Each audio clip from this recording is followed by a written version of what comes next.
그리스도 예수 안에서 사랑하는 새순 가족 여러분, 제가 대학교 1학년 아니면 2학년 때 성탄절이었던 것 같은데요.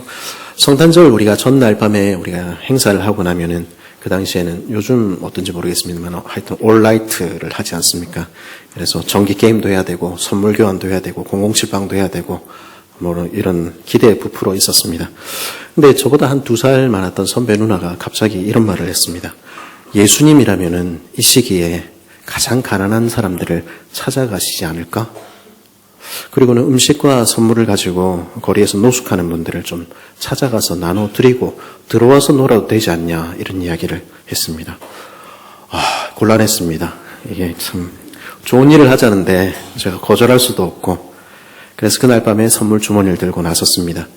근데 그 추운 겨울 성탄절 전날 밤에 추위를 피해서 서울역 대합실에 많은 분들이 앉아 있었고 지하도에는 박스 안에 사람들이 있었습니다. 그 모습을 보자 뭐라고 얘기를 해야 될지 제가 감이 오지 않았습니다. 그래도 나는 따뜻한 집에서 따뜻한 밥 먹으면서 나름 보호받으면서 사실 뭐 대학생이었으니까요. 그렇게 살고 있는데 그 울타리 밖에 있는 사람들은 그들의 현실은 너무 비참하구나, 이런 생각이 들었던 것이죠. 그리고 그 사람들의 삶을 뭘 어떻게 해서 우리가 도울 수 있을까, 이런 생각 들었습니다. 내게는 그 사람들을 도울 능력이 없었습니다. 내가 손에 들고 간, 달랑달랑 들고 간 이 음식과 선물을 나눠준다고 이게 그분의 삶에 무슨 도움이 될까? 이거는 그냥 내 위안 아닐까, 이런 생각. 그러고 있으면 그냥 쭈뼛하게 들고 있는데 그 누나가 제 손에서 선물을 딱 들고 가더니 큰 소리로 말했습니다. 하나님은 당신을 사랑하십니다. 그리고 메리 크리스마스. 그리고는 제가 놀 기분이 아니다, 이러고 얘기를 하고 있는데 그 누나가 말했습니다. 얼른 교회 가서 우리 놀자. 우리에게는 소망이 없지만 우리 주님께는 소망이 있잖아. 그분이 하시기를 기대하고 우리 놀자, 뭐 이러면서 메리 크리스마스 이랬습니다. 저보다 2살 많았으니까 그 당시 20대 초반이었을 건데 어떻게 그럴 수 있었을까, 그런 생각 듭니다. 정말로 주님이 소망이 되십니까? 정말로 그렇습니다. 우리에게는 능력이 없지만, 우리는 내 삶조차 어떻게 할 능력이 없지만 주님이 소망이 되십니다. 그때도 지금도, 그리고 성경시대에도 많은 이들에게 현실은 녹록하지 않습니다. 우리 오늘 이사야 61장 회복의 노래를 들었는데요. 사실 이 노래는 눈물 가득한 현실의 이야기로부터 시작하는 것입니다. 가난한 자, 마음이 상한 자, 포로된 자, 갇힌 자, 슬퍼하는 자, 그 사람들의 이야기로부터 시작하는 것이죠. 여기서 가난한 자들, 마음이 상한 자들, 포로된 자들, 억울하게 감옥에 갇힌 자들은 어쩌면은 바벨론 그 낯선 땅에 갇힌 것처럼 살아가는 이들의 현실을 보여주는 것 같습니다. 아무것도 없이 바벨론의 포로로 끌려가서 맨주먹으로 빈손으로 그 땅에서 살아남아야 하는 그들, 가난했을 것입니다. 잃어버린 부모, 형제, 돌아갈 수 없는 고향을 생각하는 그들의 마음은 상했을 것입니다. 그들은 포로였고요. 그들은 보이지 않는 감옥에 갇힌 것 같은 그런 삶을 살았을 것입니다.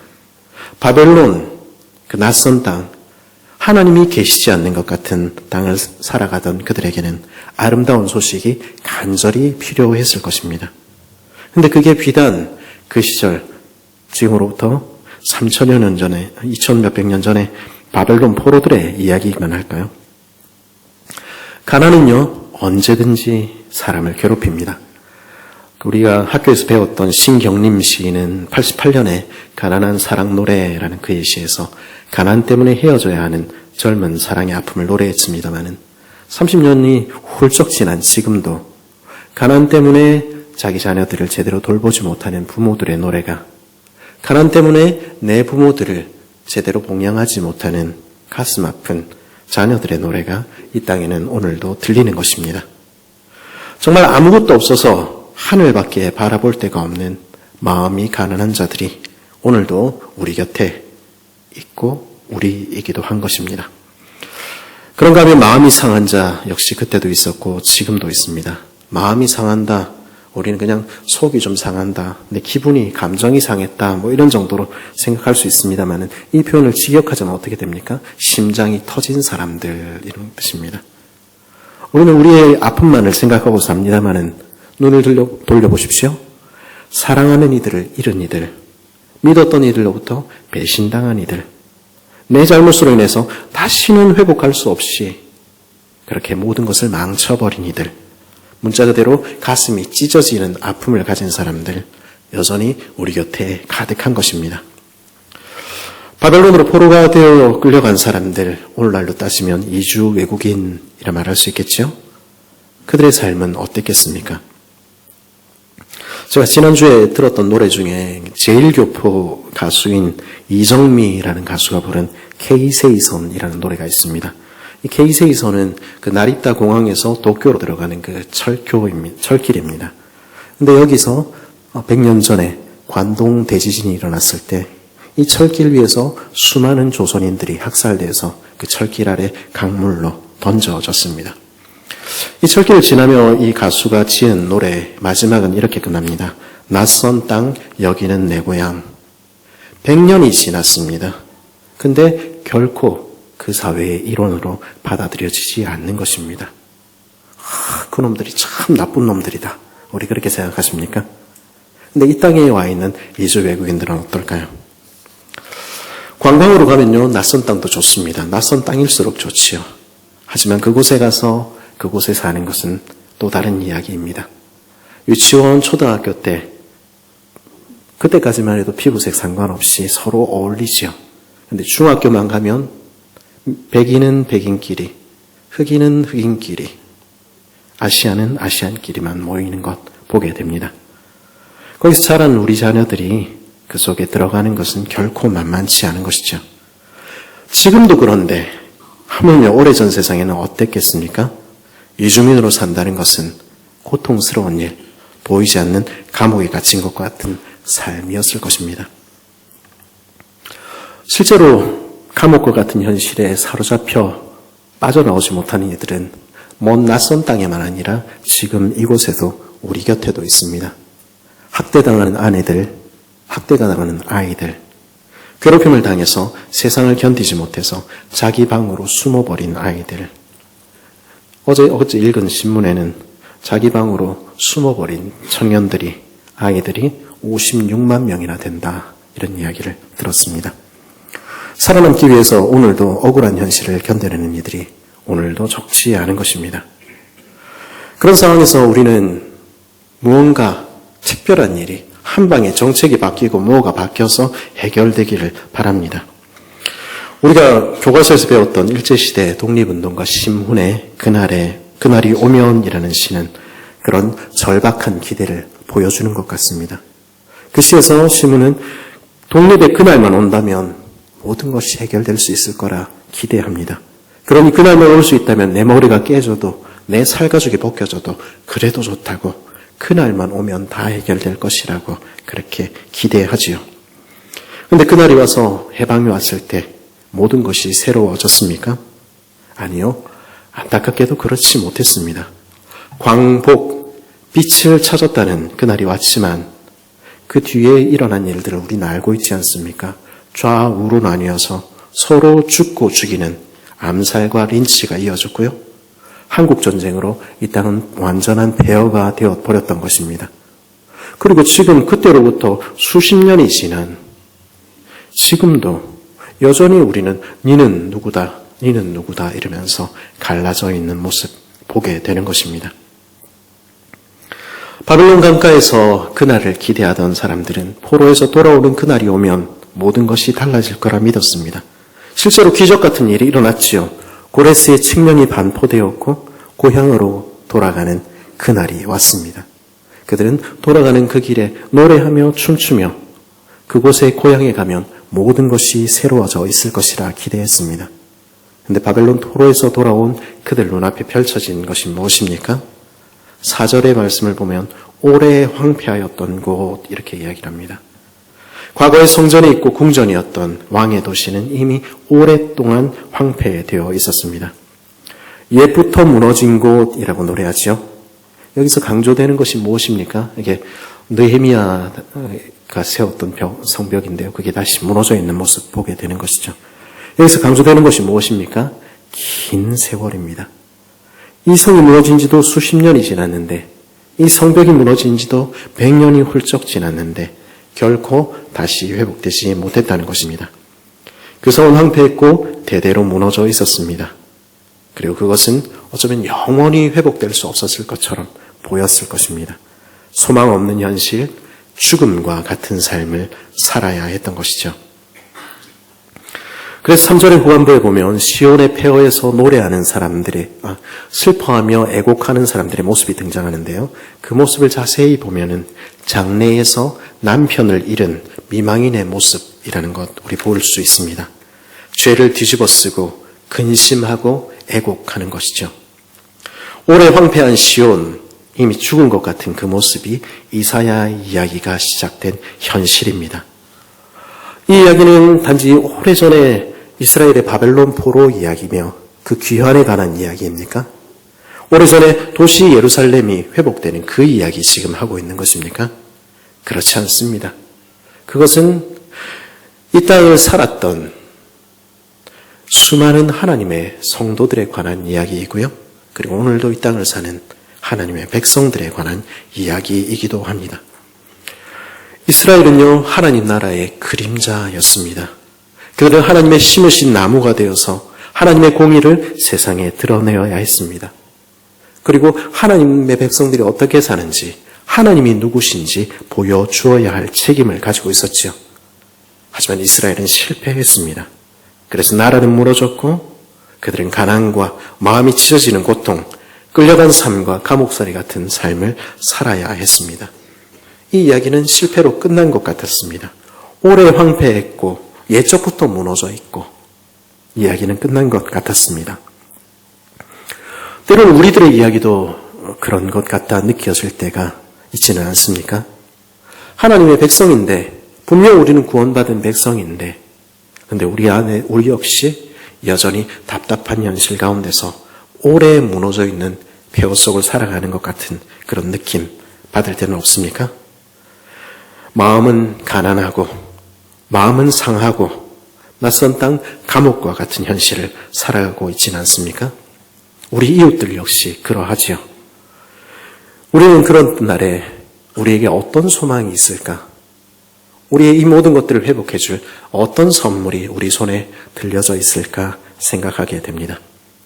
우리 손에 무엇이 있습니까? 어떤 소망이 있습니까? 우리 손에는 남들은 고사하고 나 자신조차, 내 운명조차 바꿀 무엇이 없는 것입니다. 그런데 오늘 이사야가 우리에게 들려주는 이야기는 무엇입니까? 그러나 우리에게는 절망밖에 없지만 그러나 하나님께는 소망이 있다 하는 이야기가 이사야가 들려주는 이야기입니다. 모든 것이 끝난 것 같은 그 폐허 가운데서 그러나 하나님이 일하시기 시작했다 하는 것이 이사야가 들려주는 메시지입니다. 주 여호와의 영이 내게 내리셨으니 이는 여호와께서 내게 기름을 부으사. 우리가 알 수 없는 그곳에 하나님께서 하나님의 영을 부으셨다는 것입니다.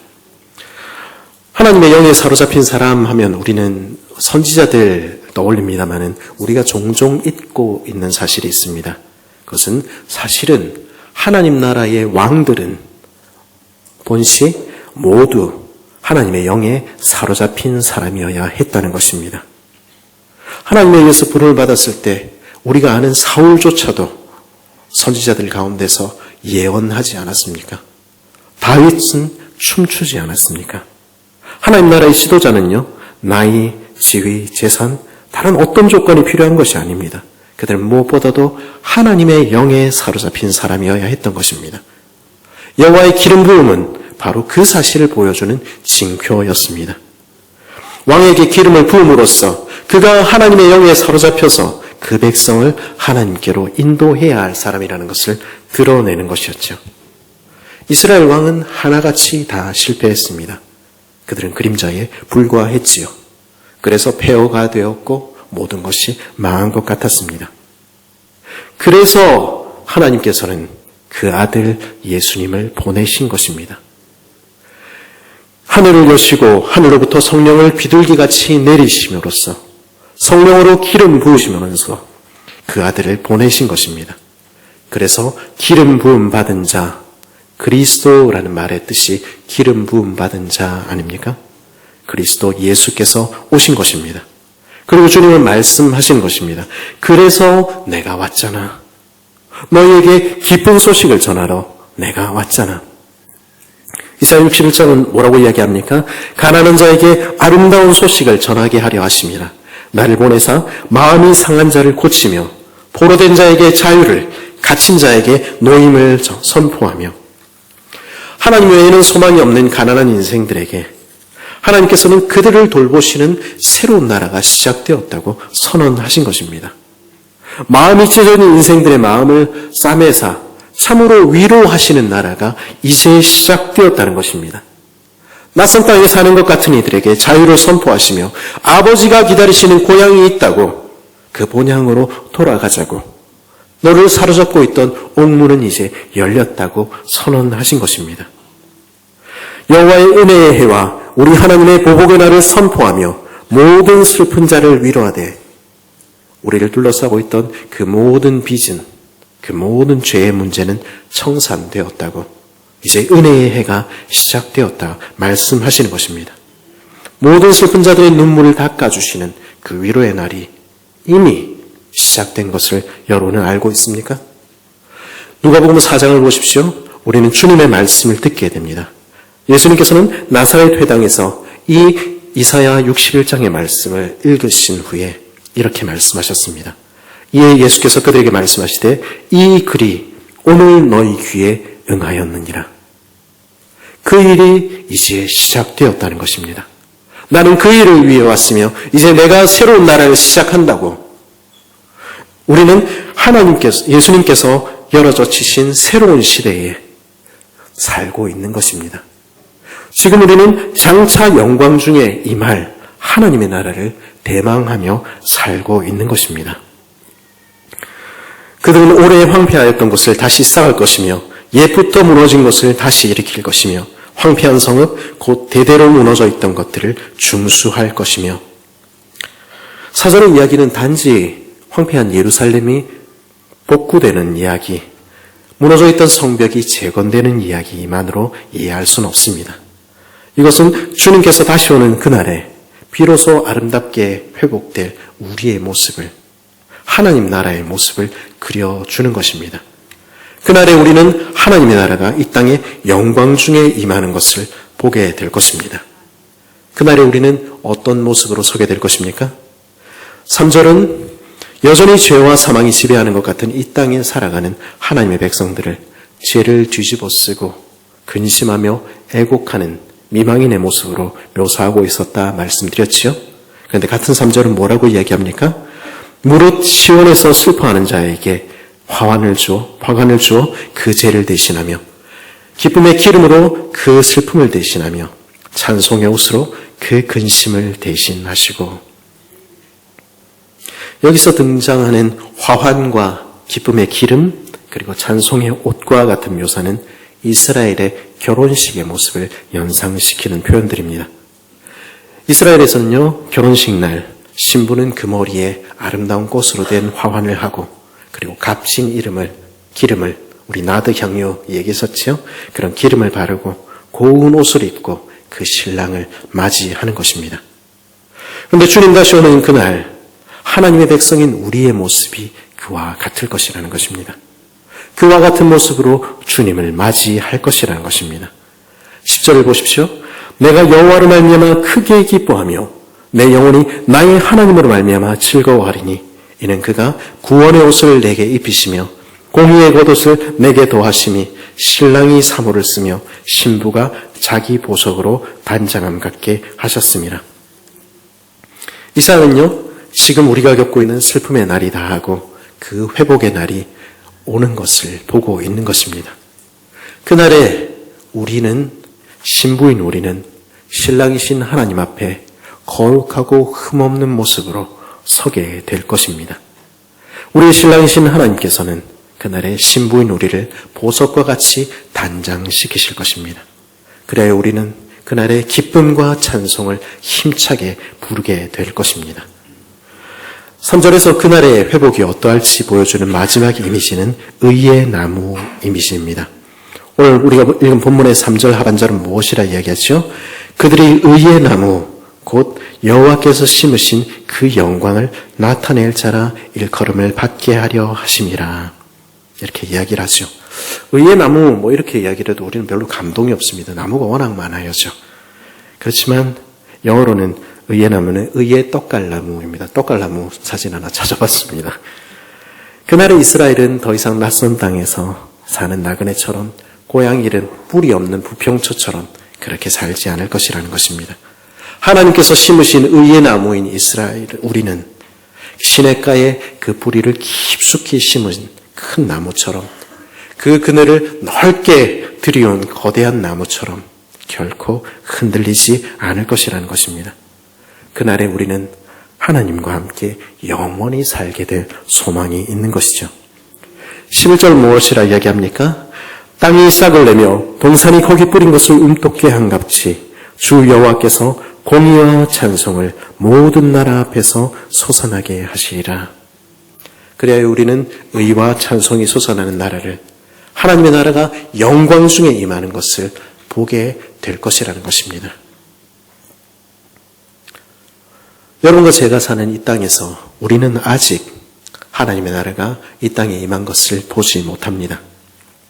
우리 눈에 보이는 것은 슬픔이고 우리 눈에 보이는 것은 단식이지요.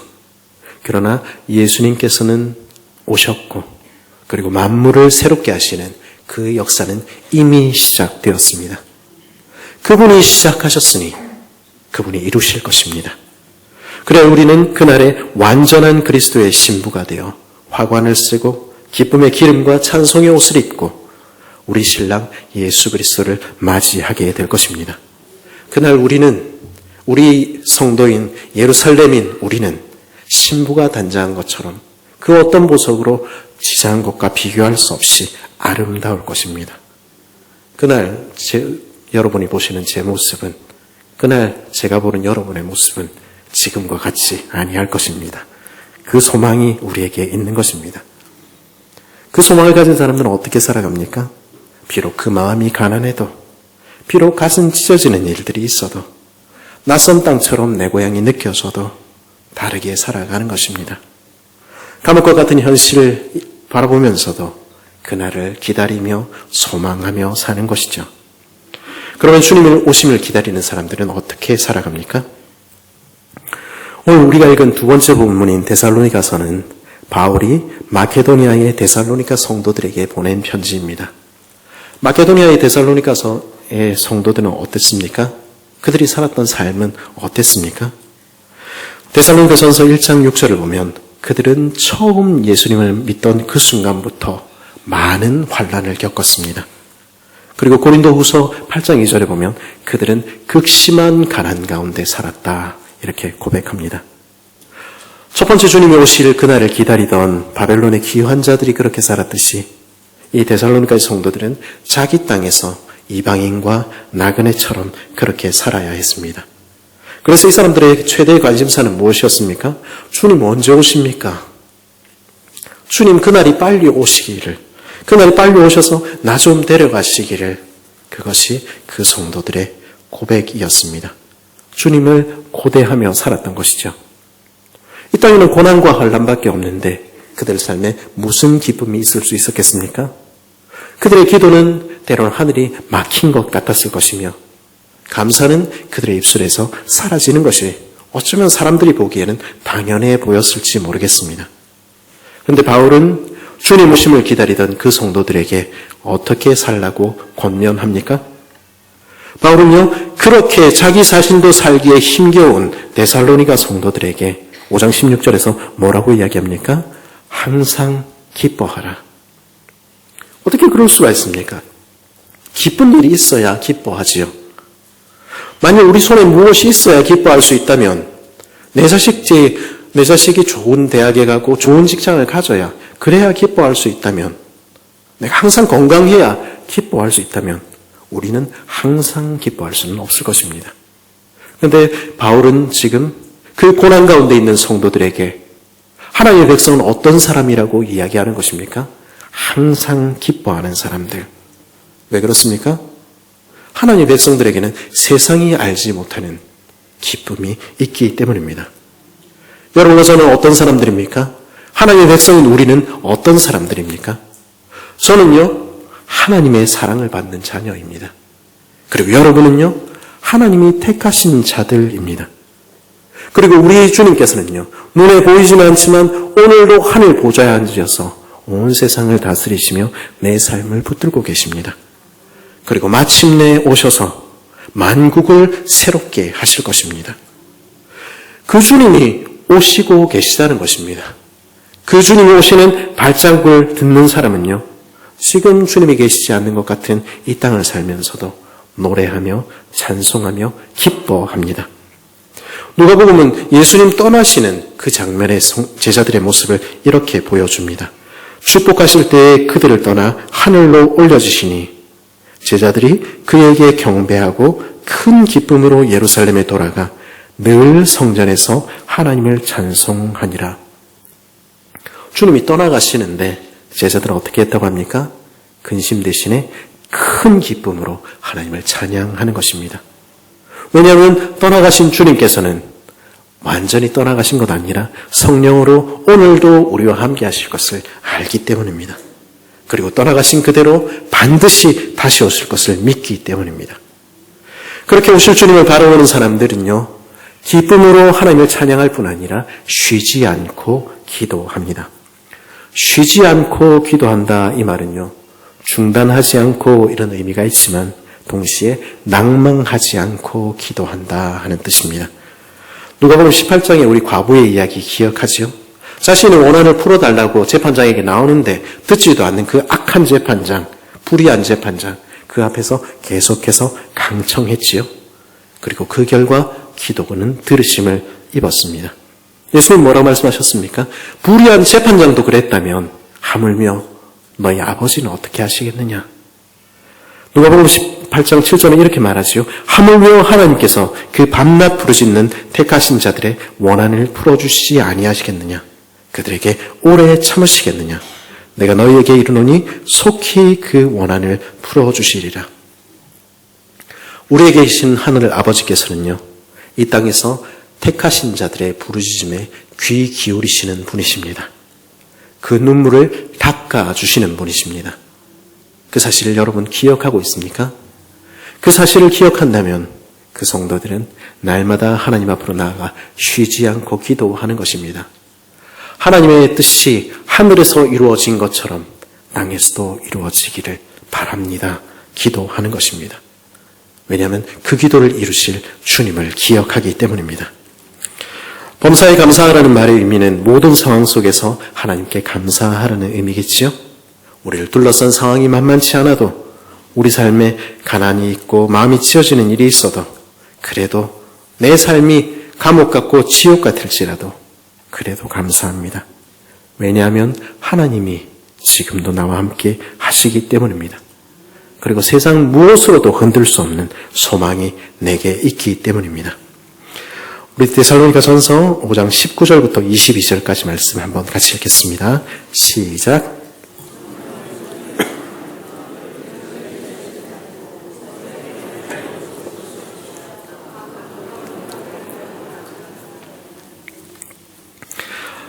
이어지는 말씀들은 주님 오심을 기다리는 우리, 그러나 이 땅을 살아가는 우리가 어떻게 살아야 할지를 우리에게 들려줍니다. 우리는 어떻게 살아야 합니까? 우리의 상황에 매몰된 나머지 성령의 음성을 듣지 못하는 일이 없도록 하라 하는 이야기이죠. 우리 마음 가운데 말씀하시는 성령의 음성을 소멸시키지 말고, 누구의 입으로 나오든 어린아이의 입으로 나온다 할지라도 하나님의 말씀을 듣게 될 때 그 예언의 말씀을 멸시하지 않는 것입니다. 대신에 겸손히 그 말씀 앞에 자신을 내려놓고 귀를 기울이는 것입니다.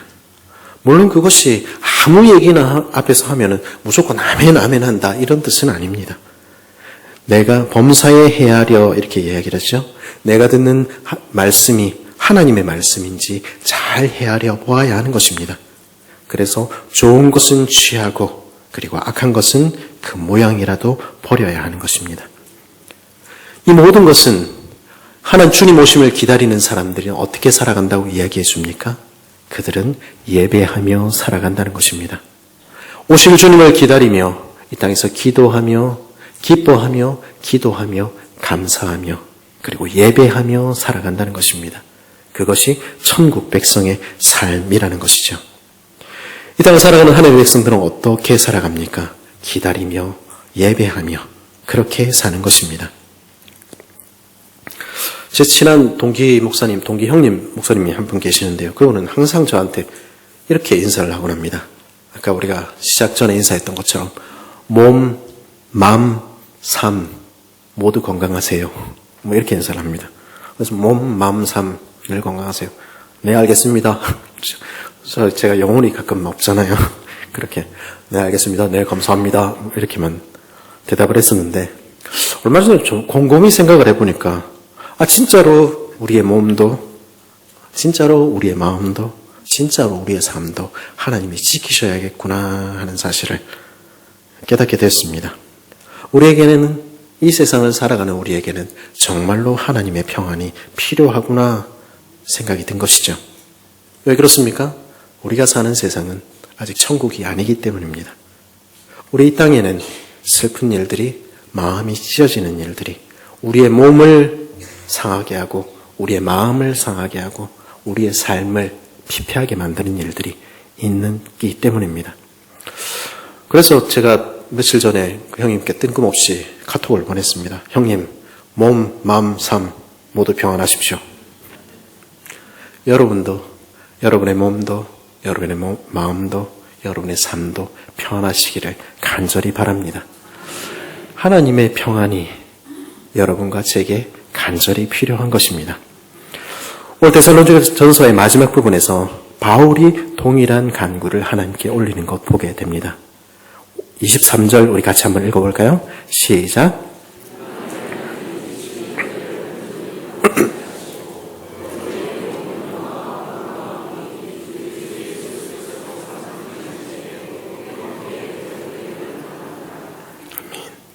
여기서 온 영과 혼과 이랬는데 혼이라는 말은 사실은 삶이라는 말로 번역될 수 있습니다. 삶과 그리고 몸이 흠없이 보존되기를. 그게 이 땅을 살아가는 성도들에게 너무 필요하다는 것을 바울은 알았던 것입니다. 이 세상은 그렇게 힘이 드니까요. 가난이 마음이 찢어지는 일들이 삶이 감옥 같고 지옥 같은 일들이 이 땅에는 있는 것입니다. 우리뿐 아니라 우리 이웃들 그렇게 사는 것이죠. 그런 우리에게 어떤 소망이 있습니까? 그런 우리에게 어떤 희망이 있습니까? 그것은 주님이 다시 오시는 것 뿐인 것입니다. 그날 오셔서 우리를 구원하신 주님께서 다시 오셔서 새롭게 하실 때 만물은 새롭게 될 수 있는 것입니다. 그 사실을 아는 사람은 주님 오심을 사모하며 기다리게 됩니다. 그래서 숫자를 셀 때도 올해 몇 년입니다 이렇게 얘기할 때도 올해 2023년이 지나고 2024년입니다 이렇게 얘기하지 않고 구주 대망 주님 오심을 기다리는 2024년입니다 이렇게 이야기를 하는 것입니다. 그 하나님을 의지하고 그 하나님을 기다리며 사는 것이죠. 미쁘신 하나님께서 다시 오실 그날 마침내 하나님께서 그 백성의 눈물 닦아주실 날을 사모하고 기다리는 것입니다. 우리의 기다림은 우리의 사모함은 헛된 것입니까? 24절은 뭐라고 얘기하죠? 너희를 부르시는 이는 미쁘시니 그가 또한 이루시리라. 우리가 의지하는 분은 우리가 믿는 그분은 미쁘신 하나님 신실하신 하나님이십니다. 지금 우리는 이 땅에 살지만 그러나 그분은 우리를 이끄셔서 그 나라로 이끄실 것입니다. 그날에 우리는 그리스도의 아름다운 신부로 하나님의 의의 나무가 되어 서게 될 것입니다. 그 날이 우리를 기다리고 있는 것입니다. 그 사실을 알기에 우리는 평안이 없는 세상 가운데서도 우리가 주님을 기다리며 주님을 예배하며 살 뿐 아니라 우리 이웃들을 향하여 담대히 이야기해 줄 수 있는 것입니다. 주님이 소망이 되십니다. 하나님은 당신을 사랑하십니다. 당신의 성탄이, 당신의 오늘이 평안하기를, 몸도 마음도 삶도 평안하기를 간절히 바랍니다. 이야기할 수 있는 것입니다. 그리스도 예수 안에 사랑하는 새순가족 여러분, 그날을 기다리며 소망 없는 이들에게 아름다운 소식과 회복을, 자유와 노임을, 눈물 닦아주시는 날을 선포하며 살아가는 우리 되기를 간절히 바랍니다. 동시에 이 땅에서 주님으로 인하여 기뻐하며 주님의 나라가 임하기를 쉬지 않고 기도하며 어떤 상황 가운데서도 감사하며 우리의 삶을 통해서 우리 주님을 기다리는 자임을 드러내는 우리 되었으면 좋겠습니다. 우리 삶을 예배로 하나님께 드리며 그렇게 주님 오심을 기다리는 복된 저와 여러분 되기를 간절히 바랍니다.